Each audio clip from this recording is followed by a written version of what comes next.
이준석 자, 얘기를 해야 됩니다. 이준석 얘기를 해야죠. 어제 펨코에서 개표 앞둔 펨코 근황이라고 해가지고 뭐 글이 하나 이제 캡처돼서 올라왔어요. 지네들은 무조건 15% 넘는다고 믿고 있었더만요. 개표를 앞둔 상황에서 네. 자 어떤 그 뇌피셜을 쓰냐. 아, 심했다, 이 네. 새끼. 출구조사 결과 이준석 개항식당 후보가 42.3% 41.1%를 얻은 민주당 이재명 후보를 누르고 대통령에 당선될 것으로 예측됩니다. 이러면서 MBC 아나운서들 벙찐 표정으로 얼굴 굳었고 국힘 편을 나라 망했다는 리액션을 갑분싸대고 그거 지켜보면 우리는 레알 통쾌 뜻! 요런 아니, 예를 들어, 한 15% 이상을 얻었다든지 아니면 뭐, 김문수하고 비슷하게 졌습니다라고 야, 해도, 현실이 이 진짜 상상력이 너무 많이 갔다 니들 이럴 건데. 42%네 세상에. 그리고 막 이준석 15% 무조건 넘음. 이준석이 계획대로 프로젝트 진행했을 때 성과 못 낸 적이 없음. 뭐 이런 거를 쓰고 그러면 자빠졌죠. 마이너스 3선이 왜 됐겠어? 내가 장담할게 15% 무조건이 이번에 투표 높아진 게 2030 대거 몰려와서 그런 거이. 이 표는 준석이 다 가져가는 거이. 15% 무난하고 20% 벽이란데 불가능은 아니라고 봄. 30은 좀 힘들다고 본다라고. 이런 것이 팬코입니다. 지네들끼리, 아니, 나는 웃긴 게 그러면 이준석 영화는 왜 4천 몇백 명밖에 안 봤어? 돈 내고 보라 그러니까. 아니 이렇게 팬코에서 이렇게까지 밀어주는데 아니, 이게 그게 그거를- 4,000명이에요. 다 합해봤자. 그 돈 내고. 팬코에서 진짜로 집 밖에 나오는 애들이 4,000명이 풀인 거예요. 결론적으로 따져놓고 보면. 아, 이래놓고 네, 진짜. 막상 뭐 7% 예상 나와서 뭐 8%까지 선방하긴 했습니다만 8점 몇 프로 나오는 거 이걸 딱 보더니 이 새끼가 우리한테 그러는 건 개구라를 쳤네? 그리고 라고 분노가 올라오는 거죠. 뭐 이준석 인스타에 이제 이런 글이 올라온다고 합니다. 덕분에 이재명난에 살게 됐다. 끝까지 단일화 거부, 환멸을 느낀다. 김문수 대통령 다음으로 생각했는데 앞으로 이준석이 지지할 일은 없을 듯합니다. 뭐 국회의원 평생 제명되겠네요. 원하시는 대로 김문수가 안 되셨고요. 15% 득표한다 호언장담하더니 결국 10%도 득표 못하고 빚만 남으셨네요. 단일화 거부한 윤석 씨도 보수지자들의 인심을 잃었고 국힘도 윤석 씨와는 원수지간 되었고 뭐 이러면서 이제 옛날에 우리 심상정 보듯이 깔끔하게 정리되는 거죠. 요렇게 정리가 되는 것 같습니다. 일단은 현재 이제 돈 정산이 막 얘기가 오가고 있습니다만 20억은 국가에서 받은 거 있고요. 실제적으로 모금이나 뭐 성금으로 해서 들어온 게 이거 상당히 내부자가 쓴 것 같아요. 성금이나 내부적으로 들어온 돈이 근데 15억밖에 안 썼나? 이준석이 개인적으로 꺼내놓은 돈이 15억이다라고 얘기가 있다는 거예요.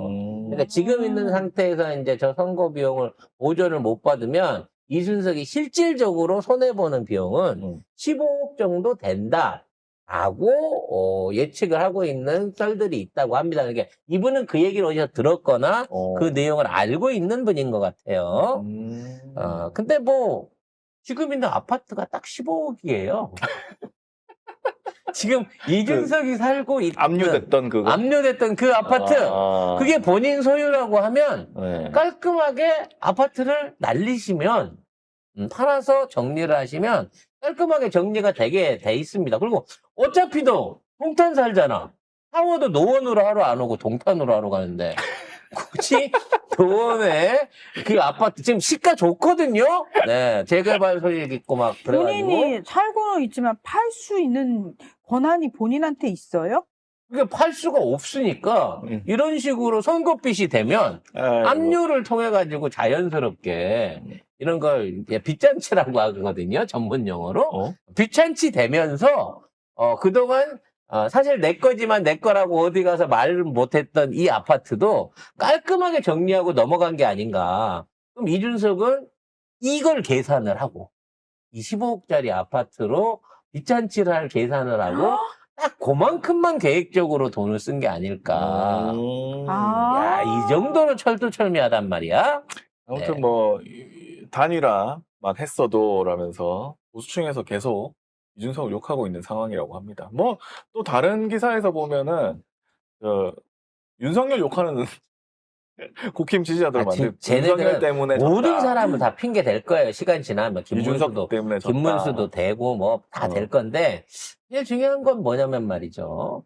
이준석이 이 완주를 결심하고 이거를 끝까지 이어나가게끔 하는 데 있어서 가장 큰 공헌을 했던 사람은 김민석 의원을 비롯한 민주당 민주당이었어요. 관계자라는 맞아요. 거죠. 왜냐하면 단일화를 하게 되면 보수 결집이 일어날 수 있기 때문에 어떻게든 단일화 시기를 늘리거나 늘리거나 계속 계속 늘리거나 늦게끔 하거나 아니면 단일화를 끝까지 못하게 해야겠다라는 생각에서 계속 이준석 측에 용기와 북돋움을 던진 쪽이 민주당 쪽이 아니냐라는 얘기가 있어요. 근데 사실은 이제 이 선거 결과가 이렇게 나와서 나중에 얘기인데 진짜 초기에 단일화가 됐으면 그리고 그게 몰이가 일어났다고 하면 또 지난번 윤석열 때 그때처럼 진짜 막 0. 몇 %대, 1%대 그런 선거를 치를 뻔한 선거였어요, 이번 선거가. 그렇죠. 그래서 결론적으로 이제 이준석이 둘 다 죽인 거죠. 아니 셋 다 자기 자신까지 셋 다 죽인 거죠. 너무 좋아. 네, 그래서 너무 잘했고요. 이제 조만간 국회 윤리를 통해 갖고 의원으로서의 부적절한 언행과 뭐 이런 품격의 문제를 삼아 가지고 이런 사진이 있더라고요. 이준석에 대한 제명 동의안이 국회에 상정이 될 겁니다. 네. 까지 어쩔 수 없이 울면서 떠밀려갖고. 자, 저 두 사람이 누굴까요? 뒤에서 밀고 있는 사람이. 김민석 의원하고 이재명 대표겠죠. 네. 아니 중요한 건 젓가락 들고 있네. 띠대가. 펜코 꼭 쥐고 펜코 꼭 울면서 쥐고, 대선을 네. 완주하게 되는. 완주를 했는데 그나마 50%라도 건질라고 한 돈까지 다 날렸으니까 그건 어쩔 수 없는 거고요. 근데 오늘 보니까 옆에 앉았대요. 오늘 대통령 선서할 때 옆에 바로 앉았답니다. 표정 봐라. 아유. 이미 약간 넋이 좀 나간 것 같은데요. 이준석은 눈빛을 보면 저기 국진당 개표 여기 출구조사 발표하니까 안철수랑 김용태 빼고 그 뒷줄에 있던 애들이 다 나가버리더라고요.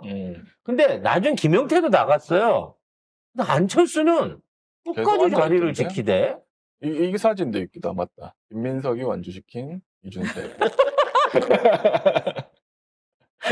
그래서 AI로 그래가지고 발까지 나온 것 같은데. 그래서 뭐 이준석은 정치 생명이 끝날 것 같고요. 이게 이제 제명 동의안 올라오게 되면 윤리에 제명 동의안 올라오게 되면 징계를 통한 동의안 올라오게 되면 요게 또 무기명 투표라더만. 아 그래요? 아 그래요? 네, 그래서 200명만 되면 되잖아요. 그럼 이제 우리 쪽에서 일단 한 180표 던져주고 나면 이 국진당 안에서 내가 보기에 50표 이상은 나올 것 같아요. 왜냐하면 이준석 네, 저 새끼 저 싸가지 없는 새끼 속으로 이갈고 계셨던 분들 꽤 그럼요. 많거든요. 왜냐면 이준석이가 당대표 할 때부터 저 싸가지 없는 언행과 저 태도를 통해 가지고 기존에 있는 정치 선배들한테 많이 까인 상태거든. 근데 지금 있는 상황에서 이준석이를 보호하려고 할 국진당 의원이 없죠. 명분이 없죠. 어떻게 보호를 해? 거의 만장일치에 가깝게끔 제명이 될 수도 있습니다.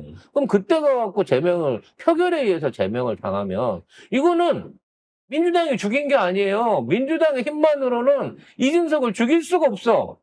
200표가 안 되게 180표 부결 이렇게 나온 모양이 너무 아름다운데 280표 부결 280표로 통과 이렇게 되면 여야가 공인해갖고 몰표를 몰아줘서 죽인 거 아니겠습니까? 그렇기 때문에 준석이는 빨리 집을 부동산에 내놓고 정계 은퇴 수순을 준비하는 게 좋을 것 같습니다. 그러면서 말은 멋지게 해요. 선거 책임은 저의 몫이다. 이 저가 젓가락이라는 뜻일까요?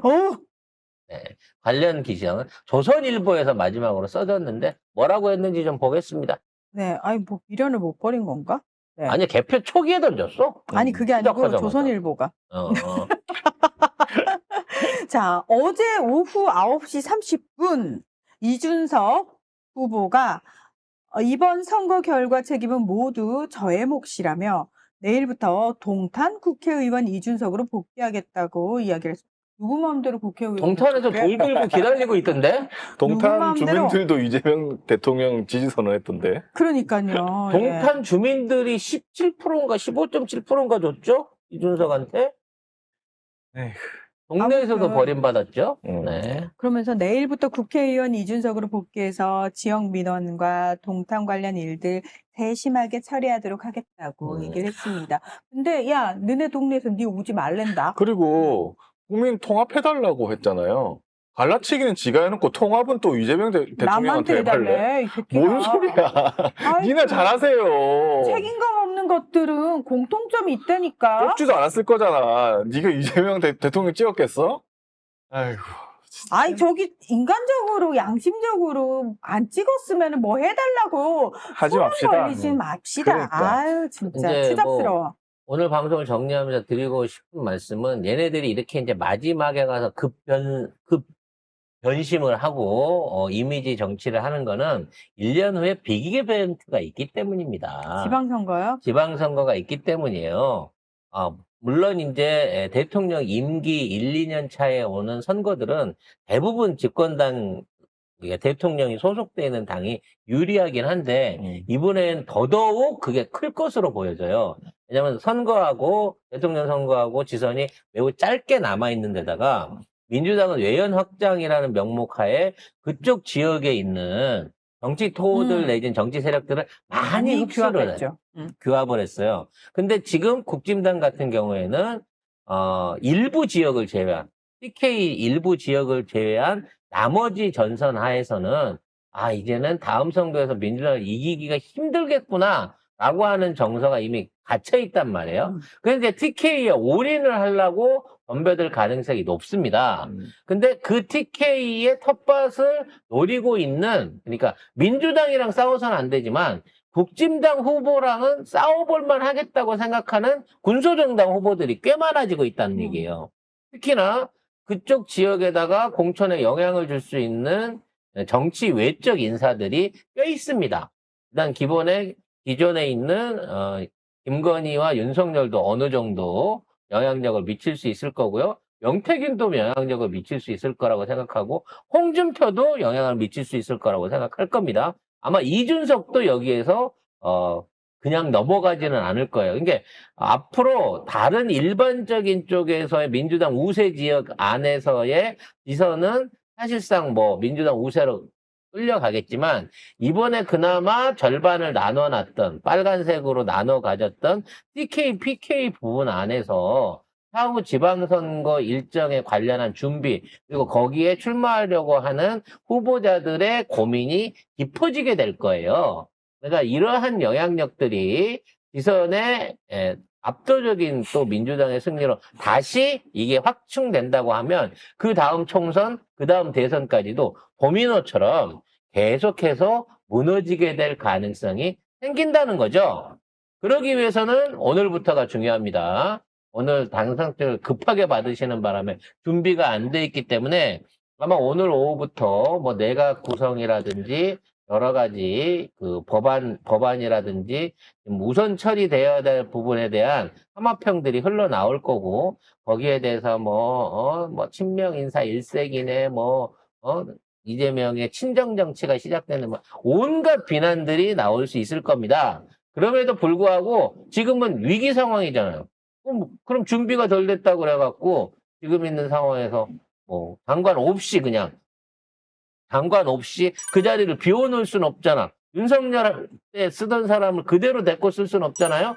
그래서 이런 과정들에 대해서 여러 가지 함합평이 있을 거고 개중에 어떤 사람은 이 사람까지 써야 되나? 아니 얘가 여기 가는 게 맞아? 라고 의혹을 받을 수 있는 분들도 꽤 있을 겁니다. 근데 그럼에도 불구하고 그분이 선택되신 데에서는 그런 사람들의 입각이 이루어지고 있는 것에 대해서는 이재명 대통령과 김민석 총리가 오랫동안 그에 대한 내부적인 준비를 해오고 있었기 때문에 여러분이 믿고 그 결정에 따라서 변화할 대한민국에 대한 준비 그리고 지지와 성원을 보내려고 하는 마음의 준비를 하시는 시간으로 오늘 하루를 잘 보내셨으면 좋겠습니다.